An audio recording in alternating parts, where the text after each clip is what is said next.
Bienvenue sur F1 TV pour parler de ce Grand Prix de Singapour. Alors, Ziv, tu tombes de l'avion, hein, presque littéralement. Parle-nous d'abord un peu de cette ambiance nocturne pour le moins particulière. Oui, c'est assez extraordinaire, Pierre. Hein. Singapour, ça vit à l'envers.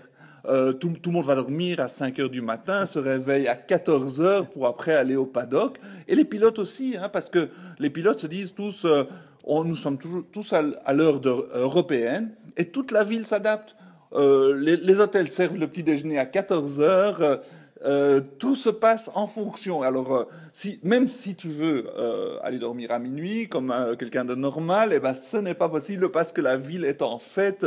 Il y a de la musique partout. Donc, c'est assez particulier et franchement très chouette. Obligé d'aller en boîte, le pauvre Ziv. Vraiment, on le plaint.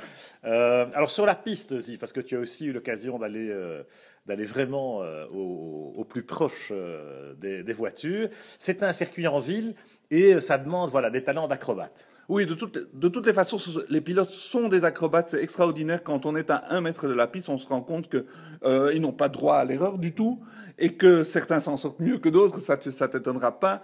Et que quand on voit un Hamilton, un Bottas et un Massa m'a très fort impressionné parce qu'il jetait sa Williams d'un virage à l'autre, un peu comme avec un karting, et c'était très impressionnant à voir. Bianchi se débrouillait aussi très bien avec le matériel qu'il avait à la disposition. Alors c'est vrai qu'on sent que Massa est en confiance, hein, depuis quelques Grands Prix, son podium à Monza, là, ça l'a mis en confiance. Et Bottas, par contre, était un peu moins bien tout au long du week-end d'ailleurs, même si les Williams sont peut-être passés un peu à côté de leur sujet, mais on s'en doutait un peu sur un circuit qui leur convient un peu moins que les pistes rapides précédentes. On verra ce que ça donne à Suzuka. Mais bon, l'événement du week-end, évidemment, Ziv, c'est le championnat du monde qui est complètement relancé. Alors Rosberg, un 0 pointé pour lui, c'est vraiment très, très dur à vivre pour lui, même si il faut rappeler quand même que la saison avait commencé par un incident presque similaire pour Lewis Hamilton en Australie. Oui, championnat tout à fait relancé et il faut bien se rendre compte que ça arrange beaucoup de monde, hein, parce que on parle avec les gens de la FIA, avec tout le monde dit oh, fantastique, ça va redonner un boost au championnat. Maintenant le championnat va être haletant jusqu'au bout. Maintenant ça on le sait. Les deux protagonistes principaux sont séparés que de 3 points, je crois, ou 4 points. 3 points, ouais. Donc c'est formidable. Donc c'est le scénario idéal pour Ecclestone et pour CVC. Enfin, pour les télés en général et pour l'intérêt. Maintenant, c'est vrai qu'à Hamilton, tout le week-end, il a été impérial, il a été formidable, il a fait la pole pour 7 millièmes, il n'y avait pas grand-chose entre les deux protagonistes, mais Hamilton a dominé ce Grand Prix et quelque part, il y a un sentiment de justice parce que c'est lui qui avait été accablé plus que Rosberg jusqu'à maintenant.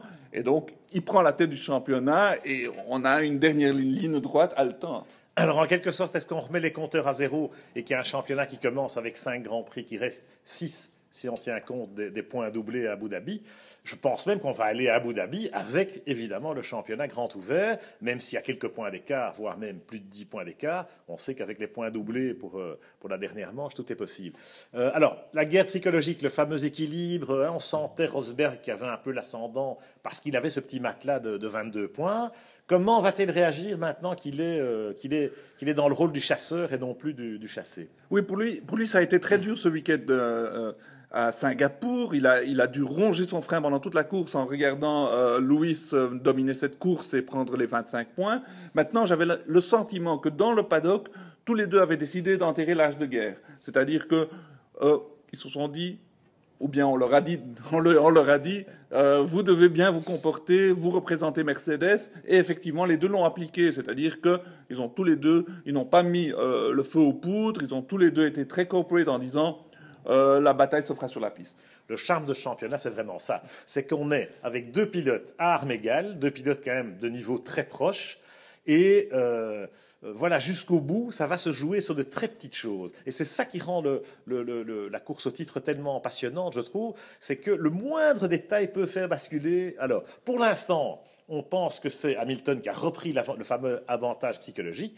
Moi, j'ai quand même le sentiment que la fragilité morale, elle est plutôt mentale, disons, elle est plutôt chez Hamilton que chez Rosberg. Alors aujourd'hui, c'est sûr qu'Hamilton a le vent dans le dos, mais le moindre grain de sable, et je pense qu'il pourrait de nouveau retomber dans ses vieux travers, alors que Rosberg ici, ok, hein, c'était très dur à vivre, déjà la qualif, hein, parce que 7 millième, franchement, c'est peu de choses. Et que ça joue aussi sur l'aspect psychologique, c'est évident. Mais donc, moi, je mets encore un billet sur Rosberg quand même. Et moi, le contraire, parce que vraiment, j'ai l'impression que, bon, Lewis, maintenant, il a 7 victoires cette saison, c'est déjà beaucoup. On sent le momentum avec lui. Pour la première fois, j'ai vu Rosberg ébranlé. C'est-à-dire que après sa pole perdue pour 7 millième, il était très serein, il n'y avait pas de problème, il s'est dit la course est longue. Mais là, pour la première fois, j'ai vu des craquelures dans le personnage, parce que jusqu'à maintenant, il était parfait, il n'avait pas de problème psychologique, au contraire de Lewis. Là, on a vu Lewis, bon, il prend les 25 points, il a sans concurrence, vraiment, c'est une balade dominicale pour lui. Et Rosberg, il rongeait son frein, le doute s'est installé. Donc, avantage Lewis. Alors, je ne sais pas si c'est le doute, parce que bon, qu'il ronge son frein, qu'il soit frustré par la situation, évidemment, hein, condamner un rôle de spectateur dès le départ, ça fout les boules. Mais de là à dire que sa confiance est ébranlée, moi je ne crois pas. Enfin bon, on verra. L'avenir nous le dira. En dehors des deux Mercedes, on se dit alors, dans ces 5 ou 6 derniers Grands Prix, qui peut venir perturber ce duel ? Moi, je ne vois pas grand monde, même si les Red Bull se sont rapprochés sur ce circuit en tout cas. Ferrari aussi, les Williams un peu moins, on sait que c'est la configuration du circuit qui veut ça. Mais est-ce que Red Bull, à la régulière, peut s'intercaler entre les Mercedes ? Non, aucunement. Je crois que ici à Singapour, les Red Bull ont fait illusion parce qu'ils ont un châssis extraordinaire et de très très très bons pilotes. Donc ils ont pris l'ascendant sur Williams et sur Ferrari. Mais il termine très très loin, Vettel l'a dit, je me suis fait passer comme un débutant, il n'y avait rien à faire. Et puis il fallait observer aussi. Lewis Hamilton avait 2 secondes d'avantage au tour, il n'y avait rien à faire. Alors c'est vrai qu'ils n'avaient pas la même configuration pneumatique. Hein. C'est vrai qu'au moment où Lewis repasse devant, il est en pneus frais alors que les autres sont contraints de faire 30 tours avec un train de pneus. Donc les écarts sont un peu forcés. On a vu en qualif que c'était vraiment beaucoup plus faible que ça, même si sur les long runs, on sait que Mercedes a encore l'avantage. Tu parles du châssis Red Bull. Moi, je suis curieux de voir à Suzuka, par exemple, si Red Bull peut, par exemple, aller chercher une première ligne ou voir une pole position. Ce serait la première pour Renault cette saison. Ce serait pas mal, ce serait sympa, parce que Renault fait évidemment énormément d'efforts pour revenir à niveau avec Mercedes. Mais moi, je crois sincèrement que l'écart est encore beaucoup trop grand, surtout à Suzuka, où l'aspect moteur, quand même, est plus prépondérant qu'à Singapour. Donc moi, je ne vois pas Renault, Red Bull et Renault revenir dans le match cette année-ci, ça sera pour l'année prochaine. Bien. Alors Ferrari, c'est une autre histoire et on va en reparler dans la deuxième partie de notre débriefing parce qu'il y a pas mal de choses à dire, ma que casino, que casino.